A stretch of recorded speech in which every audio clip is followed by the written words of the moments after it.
about 85 degrees out. I was sweating when I was walking. It's a little warm out today.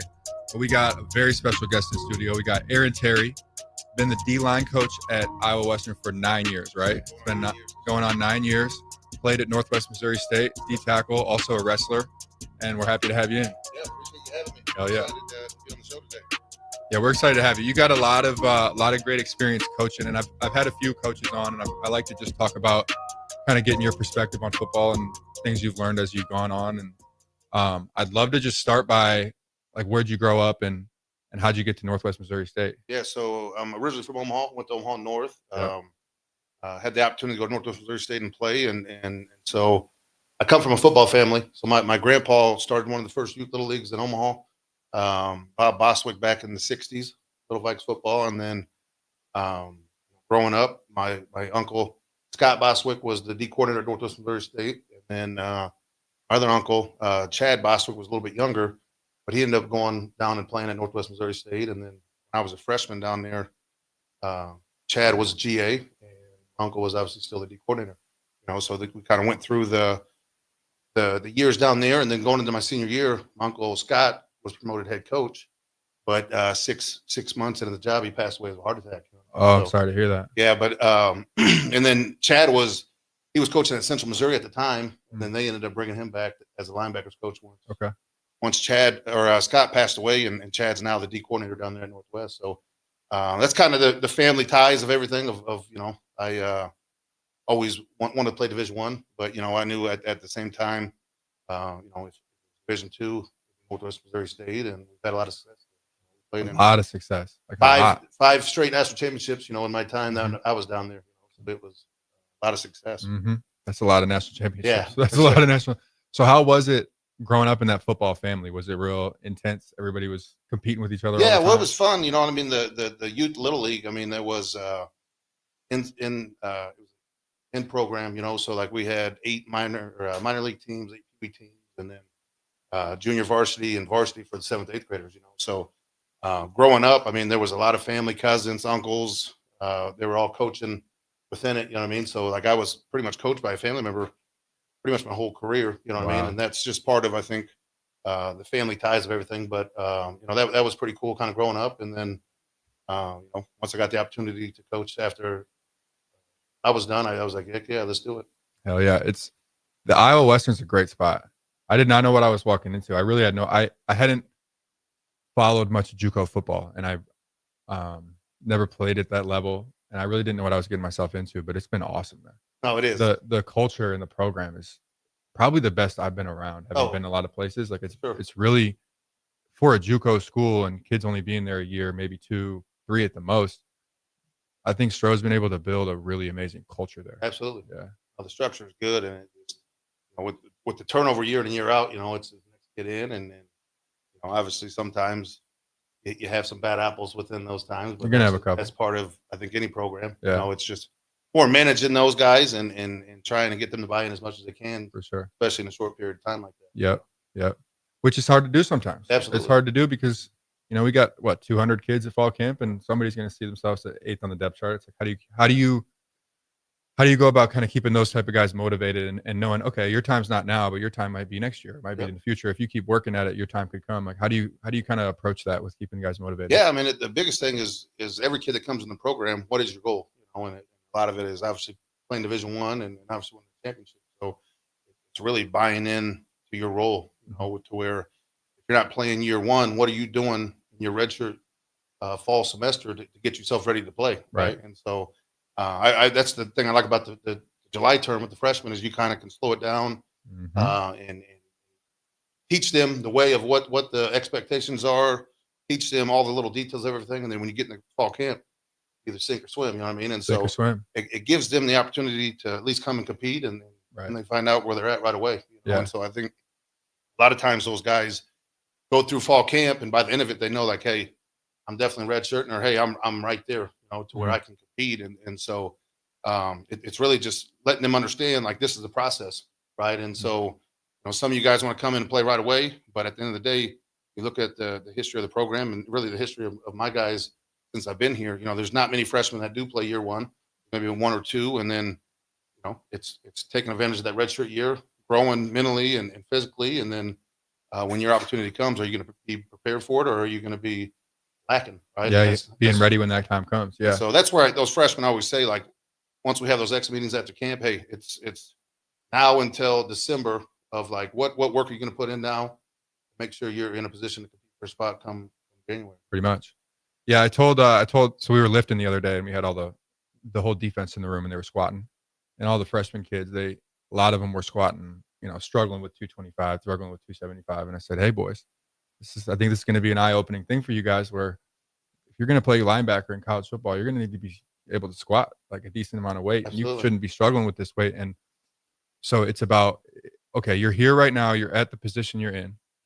And how do you grow from that? How do you go through the season? Maybe if you're not playing, are you lifting every day? Like, are you in the weight room growing yourself so that next year you have a better opportunity? Because I think it happens a lot of times where guys see they're not playing and they're like, "Oh, I'm never going to play. I'm not good enough." But I think that if they can keep taking steps, even though they might not be playing now, to keep taking steps to get stronger, to get bigger, to get faster, to be in the film room, to study, to pay attention, they can grow a lot and they can grow into those roles, even if they're not there physically or mentally right now. And that's kind of the culture I try to build within the D-line room too, is letting those guys know that, like, you're right here, right now, and this is where you want to be, right? So the work you put in the day is gonna keep stacking day by day by day. Yeah. To where when you get to your opportunity, right, you're gonna be able to take advantage of it. Yeah, and that competition at the JUCO level, especially at Iowa Western, I mean, with that many kids, that competition keeps everybody sharp. Yeah. I mean, we got guys 2-3 deep that can play. Well, and that's the part I like, having that many guys in a room too, where the accountability side of it is what, with any type of culture you're talking about building, is you got to hold people accountable. You got to. So, like, there's going to be some talented guys that are probably better athletes and better players than maybe some of these other guys, but they're doing things right. They're consistently working, and those guys are going to consistently give you a chance to win. Yeah. Where I've done it, where the big time player who's late, who misses things, there's going to be a time in the season where there's going to be some adversity, and those are the kids that end up making things go bad, and then it's hard to get everyone back on shit. For sure is. Yeah. So you have to be able to count on somebody in week 9. Yeah. Which is, I mean, week 10, week 9, when it's tired, when they're waking up and they're sore and their knee is killing them because they tweaked it, or something's going on at home. Like, can you count on them when it gets in those crunch times? And that's where I like camp too, where I try to put a lot of those guys in the deep water to see how they're going to respond. Especially when you stack those days in camp and you get into the middle of the grind of, like, continue to keep them focused on what we need to get better at, and see, can they continue to answer the bell? Because if you can get better throughout camp, day by day, and you're focused on the things you got to get corrected, by the end of it, you're gonna put yourself in a position to play, right? No doubt. So a lot of times those freshmen, they get fatigued, and I would say that fatigue makes a coward to everybody, but those guys physically can't keep up, and then the mental capacity obviously is a big part of it. Yeah. Once it starts to slip, you can just see when it starts to slip, and maybe not showing up late, but maybe not running to the ball, and you can see when it kind of starts to slip, where they're missing plays or they're missing this. Yep. And it's because it is a grind. Like, it's a grind to get up at 5 a.m. every day. It's a grind when your body's sore, and it's a grind to keep your mind in it. And to me, like, football is a lot more of a mental game than it is physical. Oh, absolutely. It's so demanding on your mind.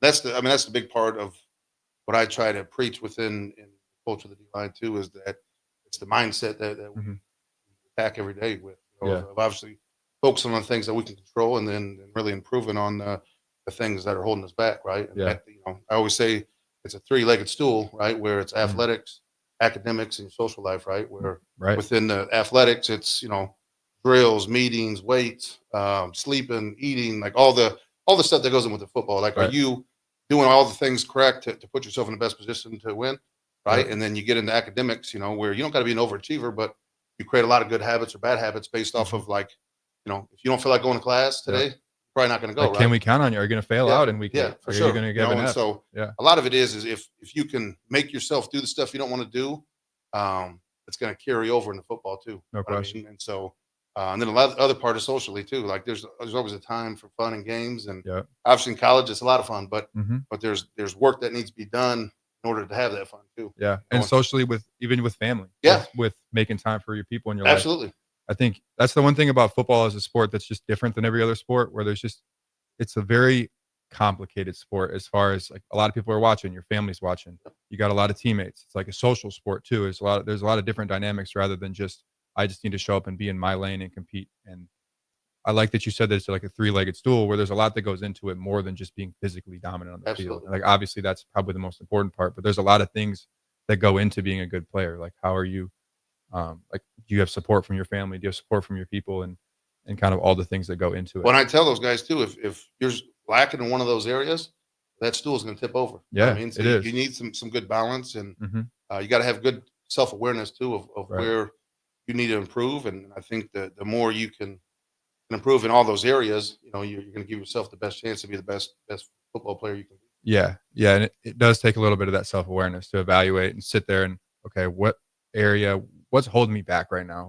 What's making me, maybe self-sabotage a little bit? Because Yep, you see that a lot. I see a lot of that absolutely. self-sabotage, No, for sure. and I think it's when, the weight gets heavy and they feel the pressure on their shoulders and they don't know how to handle it, and that ends up happening, whether they Absolutely. start missing tackles or get hurt or whatever it No, is. You see that absolutely. And often. that's where, like, I try to train that too within when our guys were like, hey, this is the 6 day of camp. Like, this is where the mental fatigue starts to Mhm. set in. Like, and you continue to improve, right? And then you're going to look for ways out, right? Where Yep. my ankle's bothering me. Well, if you miss this opportunity, you're going to probably miss out on the opportunity to make the bus, right? Yep. And so it's being clear with those guys too that, especially in my role, like I try to evaluate it all to see the whole picture of it too. Where I tell my guys there's two things: you show up on time and give me your best effort, right? Mhm. And obviously within that, there the communication factor Yep. is for me to continue to push and put you in a position to have success, and then it's obviously your job to take the coaching Yep. and then continue to work the things that you have to improve on outside of our structured program, right? So we're going to have meetings, we're going to lift, we're going to do all this stuff, but at the same time, what are you doing on your own time to make sure that you're making the improvements you need? Mhm. Yeah, And 'cause that's where it does. the self evaluation comes into play too, Yep. where, Yep. like, a kid that is hungry is going to go get some extra work in, right? Yeah. And kids that are maybe don't have that work ethic or that ability, they're going to go and do their leisure time stuff, if Mhm. it's playing video games or Yep. whatever it is. Like I said, there's a time and place for all that, but I think at the same time, I tell my guys, like, are you satisfied where we're at? Mhm. If you're not, work needs to go. Yeah, and you can tell when kids are putting in extra work. I mean, you don't have to necessarily see them doing it to be able to tell that they're doing it. Absolutely. You get better when you do that extra work, and for me, a lot of times when I would go do drills on my own, I felt like I could focus on what I needed to work on Yep. rather than trying to perform for a coach or Yeah, be absolutely. perfect, and then I could go kinda tinker with it, tweak around with it when I was on my own, and then be better when I would go with the team. So I think you can really tell when kids are doing that extra work. No, absolutely. And that's the part of it too, where I try to teach these guys fundamentals to be successful. Mhm. So, like, we'll go through our run progression in meetings, our pass progression in meetings, and then when we go out on the football field, every drill we do has a correlation of why we do it too. Mhm. So, like, when we're watching drill work or we're watching practice, the coaching points are going to be on those progressions. And so they know, like, hey, my get off's not very good, my hands aren't very good. So, like, those are the ways they can kind of help them focus on what they need to improve on Mhm. from a progression standpoint. And that those are what we carry over. I said we take it from the meeting room, the Mhm. drill work to one on ones, an inside run or a block rec. And then it transitions into the team aspect of it. Yeah. So when you Yeah, can consistently carry those improvements over, you start to build those habits, right? for And sure. so that's what we try to harp on. Definitely. Yeah, you have to. Well, I got a question. So, how do you balance so we were talking about earlier consistency versus flashing or consistency versus, um, making a big play? Like, how do you balance, uh, um, finding a player who maybe isn't as consistent, but he's dominating on some reps? Like, how Yep. do you kinda balance that? Yeah, I mean, there's a time and place. I mean, I think there's obviously there's guys you watch and like, this dude has it. You know what I mean? Right. Where and Perion was one of those kids his freshman year. He played as a true freshman, and Yep. just naturally those guys do things well. Right. But there's a lot of inconsistency within their work too, Right. right? That's So kinda yeah, it's exactly. really challenging those guys. Obviously, they're not going to be the dudes that are maybe a little more limited. Like, those are the guys that are going to have to do things right all the time Right. and be consistent. Where obviously, if you can get a guy with that work ethic with this talent and you put them together, you get a Mhm. You get a superstar. Max Crosby. Yeah, you know what I Yeah. mean. And Yeah. so, it's really just trying to keep pushing the envelope and staying on those guys. And that's the Yeah. hardest part at this level. Where should I've been fortunate enough, I've had three guys that were the top defensive tackles or really JUCO players in the country Yeah. when they played here. And that's the hard part of like, at this level, you don't have the 4th or 5th year senior that are like, hey, this is what I got to reach. You know what I mean? Mm-hmm. So like when they get some of that success early on, that's the hard part of the motivation to continue to get those guys to continue to improve. So how do you approach that with guys when they do have a lot of the success? Say freshman year, they have a lot of success, or early sophomore year, they have a lot of success, and they start to. My high school coach used to say, "Read their own press clippings." Like, how do you kind of balance that? Well, it's like I said, it's focusing on the process of it too. Yeah, you know what I mean. And keep harping on maybe just keep harping on noticing things they could work on. No, absolutely. Pointing it out. And I do that all the time. Of just that's the thing. The consistency is the thing we work on. And I try to build the structure from Monday to Sunday. It's going to be the same schedule every day. Like when we meet, when we live, when we do what we do, just so it builds that structure for them. And then obviously within that, drill work correlates to the live stuff. You know what I mean? So like when we're doing it, like this is why we're doing it, and it should pop over now on film when we turn it on, right? And so it's really just harping on that the consistency at practice too. Like when we practice, like if it isn't right in practice, then it's not gonna be right in the game. You know what I mean? So like I know there's dudes that are gamers and there's guys that are gonna do it right, but at the same time, like if you're not doing it right during practice, I'm not gonna feel comfortable putting you on in the game. You know what I mean? And so that's where consistency is gonna matter during the week. And when you can do that, every single day, it just becomes a habit. You know what I mean? And so on Saturdays, it's gonna go. You know what I mean? And then you'll see the guys that maybe have bad practice habits where in the games, those are going to come up, and hopefully it's not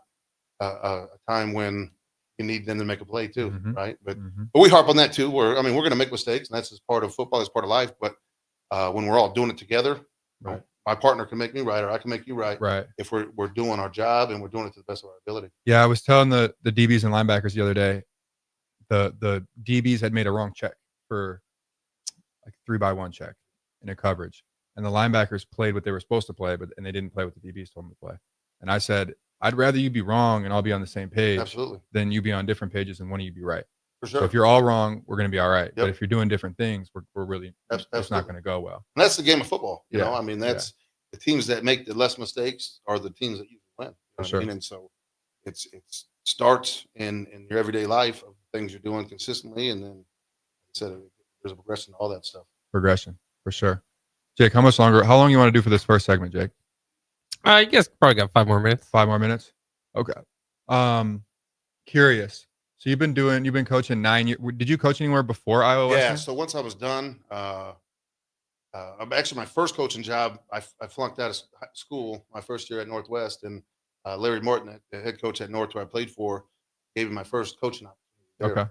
At Northwest? At Omaha North. Oh, yeah. So my freshman year at college, I flunked out, and so I really had 2 options. I can go play junior college for a year, or I can go back, sit out a semester, coach, and then go back to Northwest. And then you ended up going back. Yeah. Oh, I didn't even know you could do that. Yeah. So at D2, your clock's like, if you don't got a full-time semester, your clock stops, right? So that's a good part with like Division I. Once you start, it goes, right? So Division II, it's all by semester. Every full-time semester counts, right? Gotcha. So like I sat out that fall semester, so it didn't count, right? So and the funny thing with that story is after I flunked out, I almost went and played for Stroh and Blackburn at Nyack Community College. Oh wow! Yeah, because we had some ties, through some of the coaches, and then I talked to my family and obviously my coaches, and I'm like, I'm just gonna sit out this fall and then come back in the spring. Yeah. And so that's what I ended up doing, and but I had an opportunity to coach when I was out, and that was kind of my first opportunity. I was like, this is pretty fun, you know what I mean? Yeah. And so it is pretty fun. It's really fun. Yeah. And then I ended up, going back, finishing up, and then Steve Warren, who played for the Huskers in the 90s, was in Omaha. He runs Warren Academy and has a whole bunch of different stuff going on with his organizations. And I had a relationship with him through his cousin played at Northwest, and so I was connected with him, and he offered me the job. He got the Omaha Concordia job, so that was a fun experience here. So that was kind of where I got my foot in the door. Yeah, I was at Omaha Concordia for 2 years, and went and GA'd at Nebraska Kearney. Oh, okay. And so it's a great program. Yeah, no, so it was good, and I mean there was a lot of learning experience through all of it, but for sure. But obviously, with Steve, and then Tony Veland was won a couple championships in the 90s as well. Played for the Broncos, won a Super Bowl.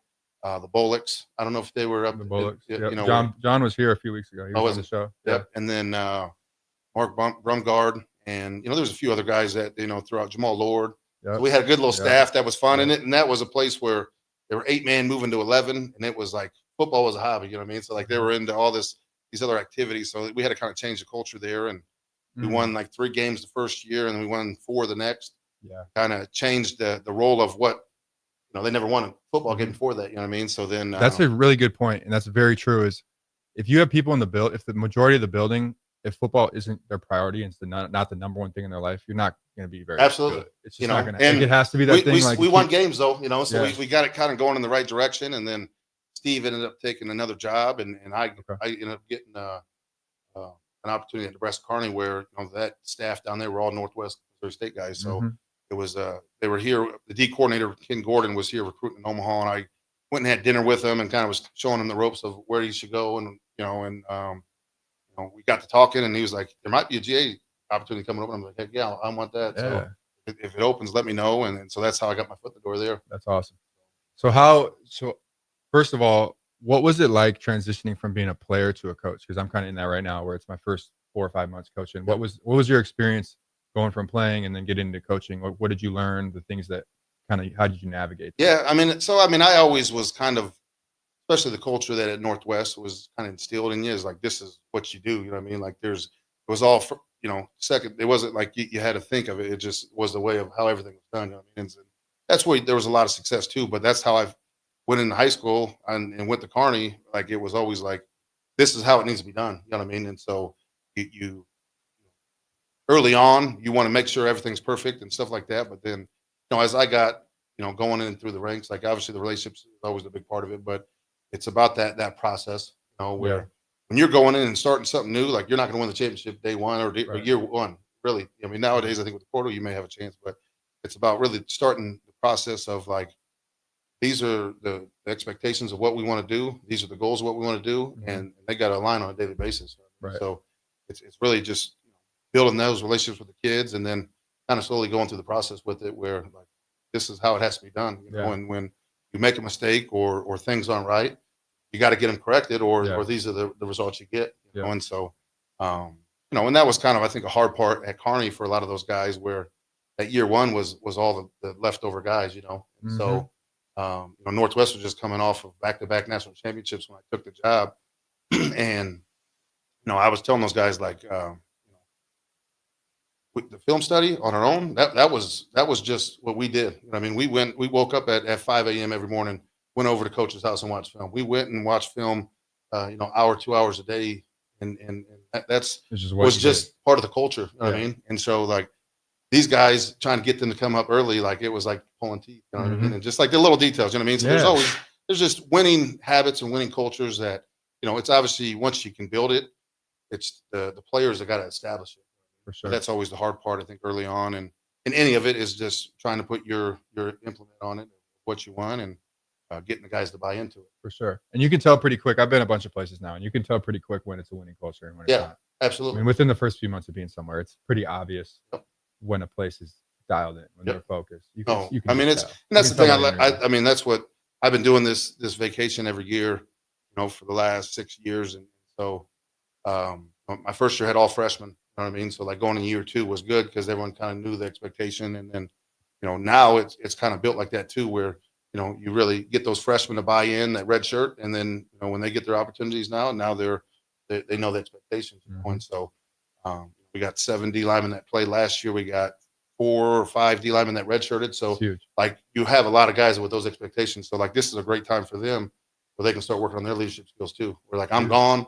This is what we're doing. And you go run it. What I mean? And so that's been kind of the deal the last 6 years, where it's really been those guys kind of self-led, which when, back when I was in college, that's what it was for us for the summer too, where like we kind of established that at the D2 model was like, we had 100 dudes there for the summer, where like other places were like, we don't have 30 kids, you know what I mean? So like it wasn't an option. Yeah, like, you know what I mean? Like this is what, like if you want to play here, this is what it is, And then obviously with it, like we were out there doing everything, self-led practices and stuff like that. And now it's like that. Those are the rules now, to where like back then, I played 2006 to 11, whereas like part of that was just getting established. Yeah. So that was the expectation, and that was the reason why we've had that success as well. Yeah, for sure. All right, let's take a quick break. I think we're at right around 25 minutes right now. Let's take a quick break. We'll be back in a couple minutes. We'll see you soon. Gaina Trucking is hiring CDL Class A and B drivers. Their strong team culture makes it not a job, but a career. Gaina Trucking offers health, vision, and dental insurance, 401k with company match, an employee assistance program, and other bonus programs.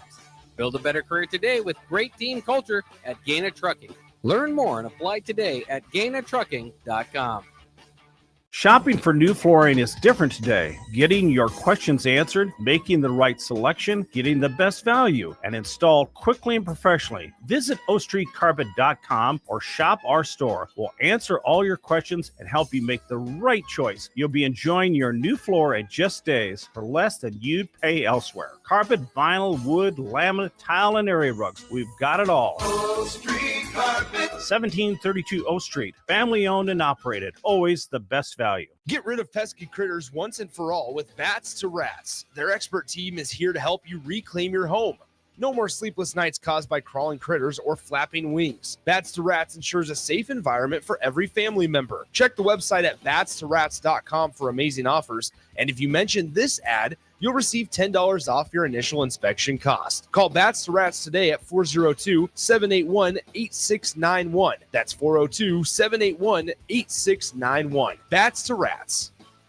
Since 1983, Fast Mike's Roll-Offs has been an trusted and reliable company in Lincoln and the surrounding areas.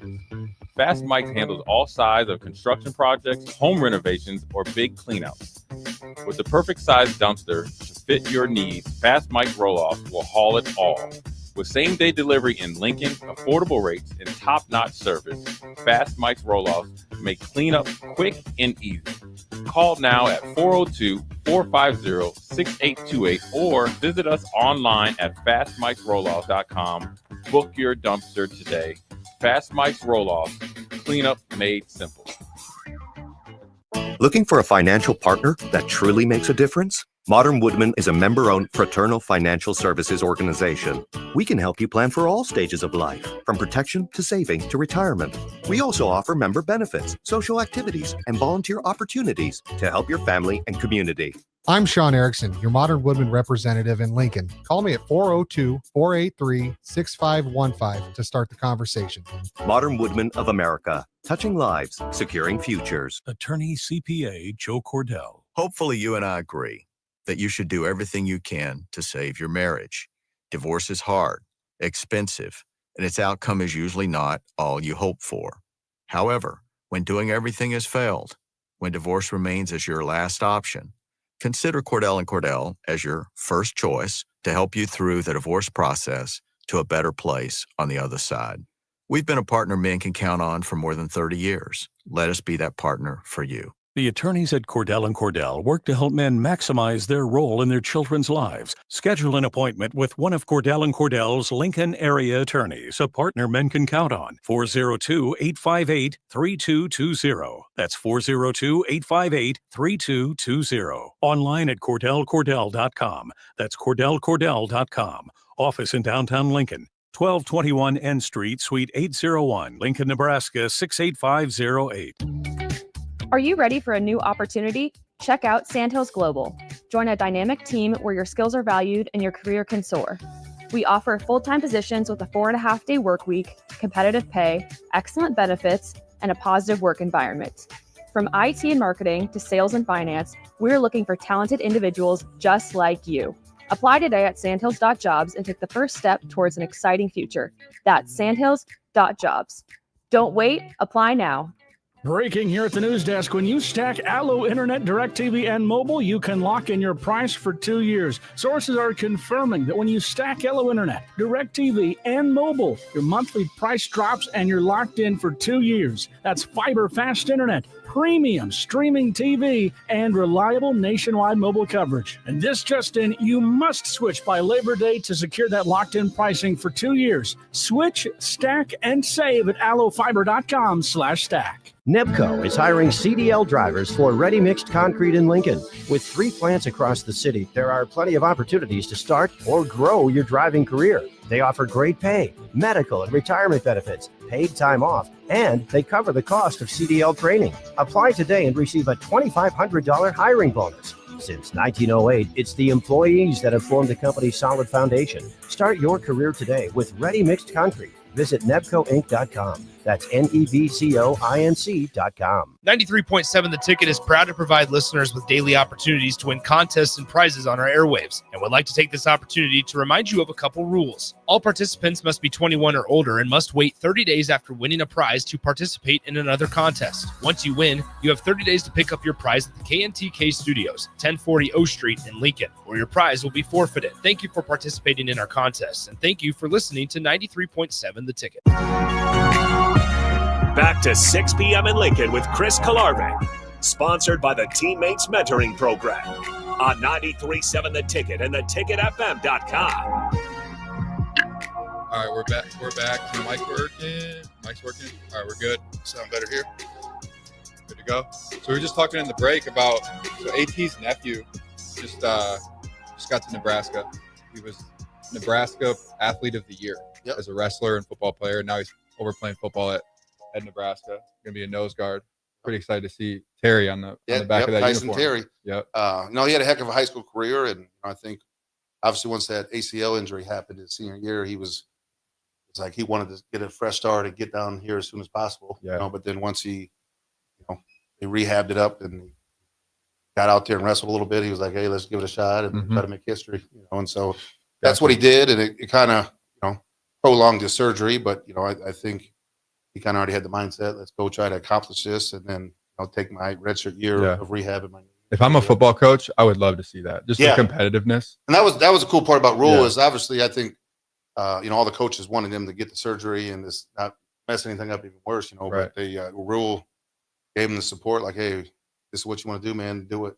So I think you have to promote that competition. Absolutely. You have to promote that competitive mindset to sit there and say you have a chance to make history and be the only person that's ever done something. Yeah. And you got to delay your surgery a little bit, even if it's going to mess with your freshman year a little bit. To accomplish that, I think is more important. No, absolutely. And I thought it was obviously the circumstances of him wrestling without an ACL, but just still won everything he accomplished through his career. And this is just a start too. I think he's going to have a good career here, and it's gonna be fun to watch. And Scarlet and Cream. Yeah, no, for sure. So it's exciting, and I think he has a bright future, and I like the direction that the staff is taking the program. Looking forward. No question. Yeah, I completely agree with that. So you've been doing coaching 11, 12 years. What have you seen from the time you started to now? With obviously the game's changed a lot. NIL, transfer portal, money, social media, everything's changed. Well, how have you seen the kids change, or how have you had to kind of adjust your approach? Yeah, no, I mean there's I always joke with all the Division I coaches that come through here now, like, you guys are all JUCO now. You know what I mean? Just because it's a 1-year deal. You had this kid for a year and he's off to another program, or you got a new kid coming in. And so I mean the biggest thing I've seen at the junior college level was always the entitlement of it too, where they're here for a year, or maybe you got a transfer coming in where they just think they're better than everybody. But now you see that across all the boards now. You know what I mean? And the part with that entitlement that is I think is bad for sports and football is really the culture side of it too, where I mean at Northwest I was fortunate enough to be able to play all 4 years when I was there, but the thing of it is that nowadays if a kid isn't going in and playing right away year 1, year 2, they're going to look and leave and look for a better opportunity, where it's going to be hard to build those types of programs, which you see like Iowa's and K-States and those type of programs, like they've had a lot of success by doing that. You know what I mean? And so that's the hard part now, where their starters are getting taken from higher level people with NIL, and then their backups are leaving because they're not playing. So hard. It's going to be harder to, I think, build the long term success. With the new rules, but I think that's the new model of college football now. Is it's like the NFL. It's this year. You know what I mean? Yeah, we got to what can you do happen this year? What are you going to do for this year to get yourself the best chance to win? And then once we get to January, and then we got to figure it out again. So it's really shortened. Like I said, it was always kind of a 4 to 5 year plan. I think you always put together for guys, but now it's a 1 to 2 year type deal. Yeah, it definitely is. There is some programs, though. I mean, I even saw Iowa State, I think, retain 90% of their players this year. Yep. There's some that are, and I think the ones that are going to be able to do it are those kind of programs where they make it very family-like. Yeah, Well, well, there's certain programs I that'll be think able it's to do the it. culture of it too. Yeah. You know what I mean? And so, and I've done that same thing on the D line too, where like, I've brought in of transfers early on when I was here, and like, I'm putting my faith now into my kids that I'm playing. You know what I mean? Like they're going to redshirt, they're going to work, they're going to put the things that they need to do, and if I feel they can get it done, then let's put it on them. Win or lose. They're always going to need. You're always going to need high school players. Yeah, you know what I mean? Somebody's No, going to for have to sure. do it, whether And it's so- D2, whether it's FCS. Somebody. I mean, And a lot of that too is like you bring that transfer kid in, he's either going to be really good or he's going to be not good. I mean, there's a reason he left. Yeah, typically. you know, and so, and even for the culture, you know, like a kid that's redshirted will buy his role as a 2 or 3, right? Right. A transfer, if he ain't starting, he's probably going to be an issue. You know what I mean? And so, and There's a lot of some- that is that it's part of the culture of just the buy-in and the process of everything. So, you know, but I still believe in the program of development, and I still believe in the program of letting kids come in and work and compete, and that's going to get you where you want to be. You know what I mean? And we've done it year in and year out, where it's a 1-year deal for a lot of these guys. You know, 18 months is really the long term, is what you say, but we've had that success here, and I think if you take that same model into the 4-year program, I think you can still win. You can get a lot done in 18 months. Yeah, you can absolutely. change your life in 18 months. You know, you can change your whole body and way you play in 18 For sure. months. You know, can and do that. obviously I think the physical side of it, where, you know, I think is where you're seeing a lot more high school kids losing opportunities, that, you know, O-line, D-line, they're probably, you know, not always physically ready to go year 1 or year 2. You know what I mean? But that's the part where you can never have enough of those kids, right? So like you need to invest up front in those guys from a long-term investment standpoint. You definitely do. Like this kid ain't where he is now, but in 2 or 3 years, that's going to be the kid playing for us. Yeah. You know, to where you're going into the market to try to go buy somebody, you know, it's a gamble. You know what I mean? So Definitely a gamble. I think you invest in your future instead of That's gamble. actually a good way to look at it. You know, and it's funny that I always say That's actually that. a really good way to look at I it. always say that to our guys too. Like, are you an investor or a gambler? You know what I mean? That's a really good You know, way. and I'd never thought about it like that, but that's actually a really good way I to say put it. Warren Buffett, he's sitting on a He's lot of an money. investor. Right? But think of every gambler, right? That dude may win $5 million, but he's going to probably lose $10 million tomorrow. You know what I mean? So That's a really good point. it's up and down, but I think that's really how you should look at it as you try to build a program. You know, and especially for me, it's all about the culture side of it too. Like if this kid's coming in and he's doing everything he's supposed to do, working hard, and obviously he's a good football player and help you win football games. Why bring a kid in to take his spot or whatever? You know what I mean? Yeah. And it's not like, I mean, the competition side of it is one thing, but the part of it too is that if I feel confident in this kid is going to continue to develop and work the way he's supposed to do, he's going to play for us. You know what I mean? So Yeah, I think you want to put that belief in kids. I'm going to you want to show them that you believe in them. give him the opportunity. You know what I mean? And so that's part of my philosophy as a coach, is that, like, you know, I know what I'm going to get with you. I don't know what this is. Right. And so in those years and that time spent, that's when you kind of develop that trust too. Absolutely. When you go through a season or 2 together, when you go through workouts in summer and you spend time just being around that person, that's where you develop trust too. And I think with transfers or guys that come in for a year, it takes a little bit of time to develop that relationship, that trust with them. Well, there's a buy-in factor too, that there's a way of work that needs to be done. You know what I mean? Like, it's just not, you're going to come here and work hard for 1 day or 2 days or 3 days. Like, this is an everyday thing. You know what I mean? Like, this is what we're going to put our hat on, and it's going to continue to win us football games. You know what I mean? And so when you can instill that in those guys and they know the expectation, you're going to win. For sure. Yeah. So how's your 9 years at Iowa Western been? How many championships have you won? We've won 2. Won 2. We played in the last 4. You know, my first year played in the last 4. That's yeah. Okay. We should have. I mean, my first year of 17, we were probably the best team in the country that year. We went, I think it was like 11-1 or 12-1. We were ranked number 1 going into the last game of the year and won. And it was kind of a political thing back then of how they did the rankings and stuff. Oh, there wasn't a playoff yet? No, it was just the top 2 teams went. So we happened to be 1. Arizona Western was 2. East Mississippi was 3. Well, the rankings was kind of was like the BCS thing, where there's where they went off a strength of schedule and stuff like that, where they had a playoff system in their league, and they still do, but the top 4 teams play each other, so it boosts their strength of schedule, right? So we won, and we dropped down to number 3, and East Mississippi jumped up to 1. So East Mississippi ended up, winning it that year. And Well, I'm glad we got a playoff system. Do you think it'll ever expand? Like they have they've talked about it. They've to talked like about 6. going to 8 or to whatever. 6.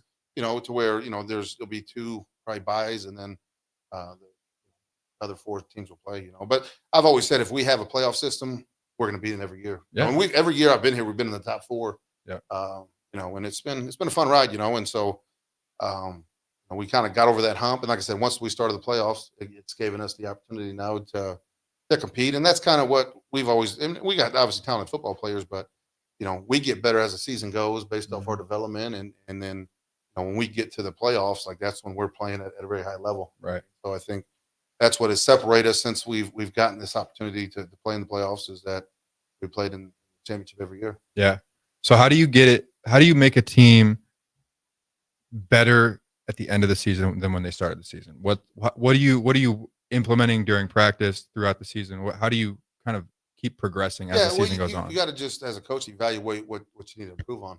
And like that's part of it. Like even right now with you're not getting much, you're not getting live reps or that much stuff right now in the summer stuff, but like you're trying to teach all the details of like block recognition stuff of certain situations where you're watching on film and meetings, like you try to teach those guys those situations. So then when they get put in some of those situations in fall camp, those are teaching points. You know what I mean? And so, there's always stuff you can improve on. Right. And that's how I do it. Even we get into fall camp where like, the first day we're really going to be focused on zone scheme stuff with our block recognition where, our gap scheme stuff may not be that good. Right. But I like to teach it in progressions where I'm going to teach us how to successfully use the fundamentals in our gap scheme to put ourselves in position to get off blocks and make plays, right? Kind of getting that repetition. Yeah.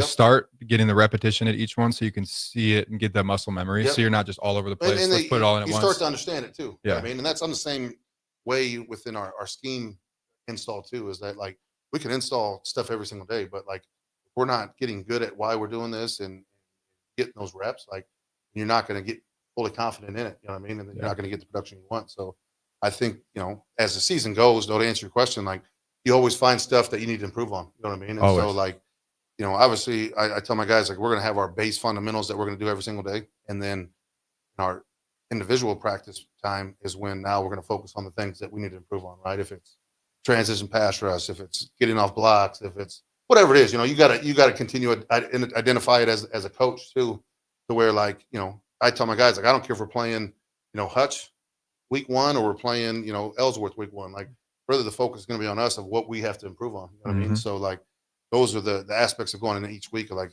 the focus of this week isn't on who we're playing. It's on what we need to get better at, And so when you can do that as a coach to get their focus there, and then obviously you structure your practice within that, right? Then the guys are focusing on the details of that, on a daily basis, instead of focusing on like, oh, we're playing these guys, we don't need to come practice. Right. So like, it's that's part of the culture that I learned at Northwest too, where like, you install the stuff that you want to be good at, and then you continue to improve on the things that maybe you don't get much reps with. Right. And just consistently focus on what can we do better? Yeah, how can we grow as a team? How can we grow as individuals? How can we, instead of focusing on bigger picture or this team or that team or things outside of the building, just focus on what we have in the building and what we have to do individually every day. Sure. And that's where I always, I think it's cool within, we talked about the family coaching tree but there's 8 national titles that we have as players or coaches in the family.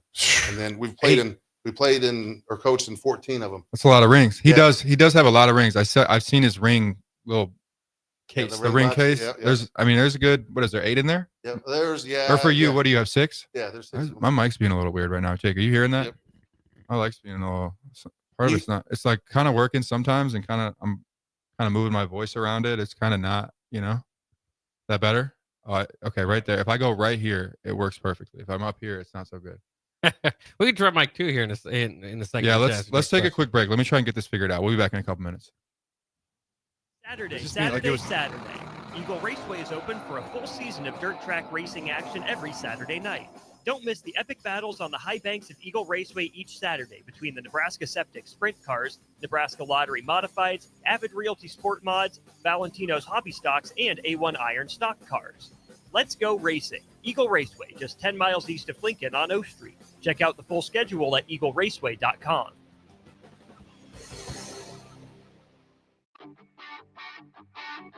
Gaina Trucking is hiring CDL Class A and B drivers. Their strong team culture makes it not a job, but a career. Gaina Trucking offers health, vision, and dental insurance, 401k with company match, an employee assistance program, and other bonus programs. Build a better career today with great team culture at Gaina Trucking. Learn more and apply today at GainaTrucking.com. Attention all Wings fans, Buffalo Wings and Rings has daily specials that will make you want to stop in on all days of the week. Kids eat free on Mondays, and on Tuesdays enjoy 40% off boneless or traditional wings at a price that makes the whole family happy. And come back on Wednesdays for $1.39 chicken tenders all day long. Get to Wings and Rings today, 68th and O or in Williamsburg Village. Get rid of pesky critters once and for all with Bats to Rats. Their expert team is here to help you reclaim your home. No more sleepless nights caused by crawling critters or flapping wings. Bats to Rats ensures a safe environment for every family member. Check the website at batstorats.com for amazing offers. And if you mention this ad, you'll receive $10 off your initial inspection cost. Call Bats to Rats today at 402-781-8691. That's 402-781-8691. Bats to Rats. Advanced Medical Imaging is the largest radiology group in Nebraska, located in Lincoln at 7601 Pioneers Boulevard. At Advanced Medical Imaging, they utilize state-of-the-art technology and blend it together with their compassionate, skilled team to guide you through every step. Whether it's an MRI, CT scan, or X-ray, their precise diagnostics help your doctor deliver the best care plan for you. Choose clarity and comfort in your life by choosing Advanced Medical Imaging, located at 7601 Pioneers Boulevard and online at amimaging.com. 93.7 The Ticket is your home for every Kansas City Royals baseball game. Bobby Witt Jr., Salvador Perez, Vinny Pasquantino, and the rest of the Royals attempt to make the postseason for the second season in a row. And you can hear all the action on 93.7 The Ticket and theticketfm.com. Your home for Kansas City Royals baseball. Lincoln's go-to for fun isn't new. It's a place that's been a staple of the city for years and is only getting better. Matson's Bowling and Billiards always has open bowling available with no long lines, unlike other centers. They have live music almost every weekend and great food at EJ's Bar and Lounge, with seating for 150 people. They have popular meals like the EJ Burger, pizza for the whole family, and famous EJ's Wings. Contact Sarah to book a party for friends, coworkers, or family at Matson's Bowling and Billiards, just south of 48th and Holdridge. Empire Netting and Fence delivers top-quality netting and fence solutions. From major sports venues to backyard installs and everything in between, coast to coast. We take on tough jobs with grit, integrity, and a strong commitment to safety. Empire is growing, and we're hiring motivated people ready to grow with us. We build each other up, and we're building something big. Think you've got what it takes? Apply now at empire-fence.com. That's empire-fence.com. Are you looking for an exciting new way to put your skills to work? Explore new career options in the fintech industry at Currency, a Sandhills global company. We offer full-time positions in financial sales, compliance, operations, and other fields. We also offer a 4.5-day work week, an attractive benefits package, and opportunities for advancement. Put your motivation to work and grow with us at Currency. Visit gocurrency.com/careers to learn more. Back to 6 p.m. in Lincoln with Chris Kolarevic. Sponsored by the Teammates Mentoring Program on 93.7 The Ticket and theticketfm.com. All right, and we're back. I got my mic fixed, I think. If it starts cutting out, let me know, but I think we got it fixed. So we got, what day is it? What day of the month is it right now? Is it the 19th? 20th. It's the 20th? All right, so we got 10 days till record day of fall camp. How are we feeling about this 2025? I'm excited. I think we have a really good core of guys coming back that have some experience from last year, and then obviously a lot of good redshirt kids that have came through the program, and then even some of the transfers that we've had in the spring and brought in this summer. So I think coming off the last 4 national championships, this might be the most experience we've had, I think, coming into the season, outside of maybe that 23 year, but it's exciting, and now it's trying to put all the pieces together and really see how we continue to develop and grow and come together as a team. Mm-hmm. Coming. Yeah. So you played and you coached for a long time. Yep. What advice would you give kids going into fall camp? Maybe it's their first college fall camp. How do you get through it mentally? Yeah, I mean, it's a grind. I still remember my first time, and I showed up, and you got to do the conditioning drill, and then you're like, shit, you get right into all the stuff. But it's more taking it day by day by day, Exactly. and it's don't think when is camp over. It's once you go to the meetings, like, hey, I'm trying to get to breakfast, and it's One really foot in front of the other, basically. focusing on the daily task of what the next thing is. If you start looking at, I got to do this another 15 times, for sure, in the next 15 days, especially you're gonna go crazy. How it is. You get in that camp grind, that day 5, day 6, and you're like, man, my body hurts. And, We're only on day 5. and now we got 20 to go. And so it's really just focusing, like I said, on the process of just what's the next thing. We got running, we got lifting, we got practice. Get through that and get to the next one. And taking it step by step. And short term memory is what it is. Short term memory. Fall camp's really where a team comes together, though. Absolutely, because hard times, difficult things bond people together. And I think that fall camp that's when a team really. I mean, that's where I try to create some adversity within my drill work too, to try to put some guys in some bad situations too. How do you do that? Where so for instance, like we'll hit the sled 10 straight in a row, right? Or I got these factory hands where we'll have 7 dudes line up and we're going to do a base block, and so it's really, obviously it's training the habit of trying to build the fundamentals you need, but it's part of the drill work is like, hey, when you get tired, are you focusing on continue to improve on the things we got to get better at, or are you focusing on how tired you are and then your fundamentals go, you know what I mean? And so, like, can you ignore how you feel and focus on the moment, and are you doing the drill, or are you just loafing through it? Absolutely. Are you just kind of dragging yourself and that's how we, I try to, and that's, I think, some of my wrestling background too, but I try to drill, like we always do our pre-practice is we go 15 minutes before practice starts. And that's where, like, hey, we're gonna get our energy up. We're gonna get the, our heart rate up, and try to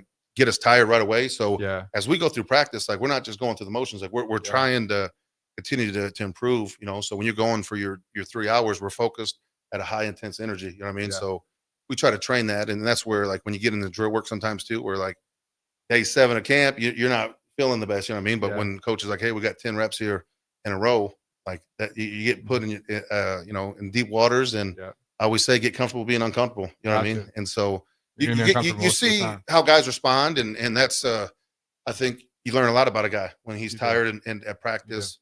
How is he executing the plays? How is he executing fundamentals? How is he running to the ball? Right. Or even if he has a bad day one day, how does he show up the next day? Yeah, exactly. If he misses a tackle, and that's part of, I know we talked about earlier, but the consistency factor of it too. You know what I mean? Like, what is your good day and what is your bad day? Right. I mean, if you got a high ceiling and a low, bottom, then that's an up and down day. Right. Yeah, I saw a video on that. I want to be consistent. Somebody said that where a lot of times as a player, you're judged on what your worst moment is. Yep. You're judged on your worst. Maybe not necessarily.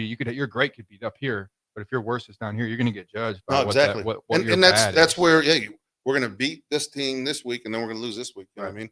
And so it's based off that consistency level of, like, hey, when we have bad days, like, is the ceiling dropping far, or are we keeping it to the top? And so that's part of, like I said, fall camp is good to get people in some of those situations, and then you find out real quick, who are the guys going to be. Like, for me, after the first 4 days, I know, like, hey, these are the 15 guys that are going to be competing for these 10 spots. You know what I mean? You can tell pretty quick. And so, and you see it even with some of these freshmen. Like, there's some guys that, hey, this guy has a chance maybe.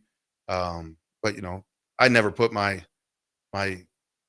thoughts in the drill work until we get into some team stuff where you can see guys put it together, put the fundamentals together. Can they get lined up? Can they go make a play? Right? Can they hit? Right? Because that's the physical side of football is a big part once you get on the football field. Right? And so I've seen a lot of talented athletic dudes run around that look pretty, and then they get in there and they are playing patty cake. A lot of them. You know what I mean? And so you got to be the whole package. Yeah. So, but I'm excited. I think we're in a good position going into fall camp, and now it's guys coming in and competing and see who wants it and who doesn't. Yeah, you got to want it.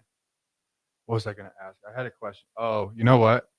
This was funny. So I put my linebackers through the leverage sled for the first time, all the freshmen, and they were struggling. The one where you have to push it in and go up. Yeah. I mean, it's very funny watching those guys. No, for sure. Yeah. The first time they do it. No, absolutely. And it's kind of like that with all these drills where these kids have not been in a college program, and a lot of these things they haven't done. And they were just, as kids, probably playing a lot of sports, probably playing basketball, track, football. So they were just out there balling. They were out there using their instincts. But then actually getting to develop the skills and the techniques to play at a high level.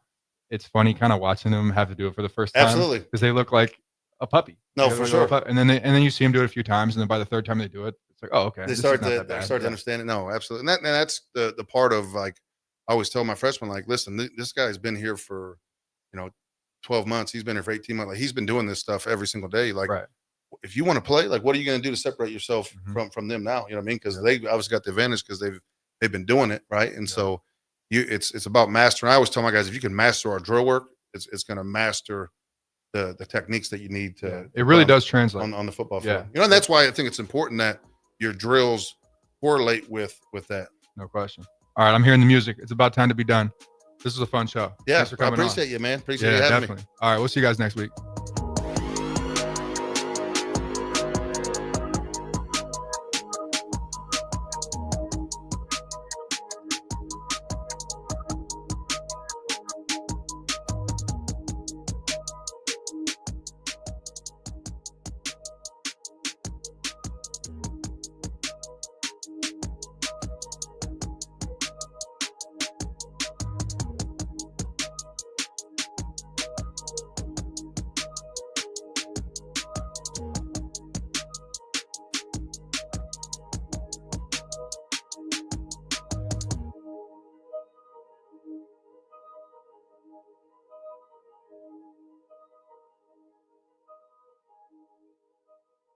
Lights out? Let LES know where to go.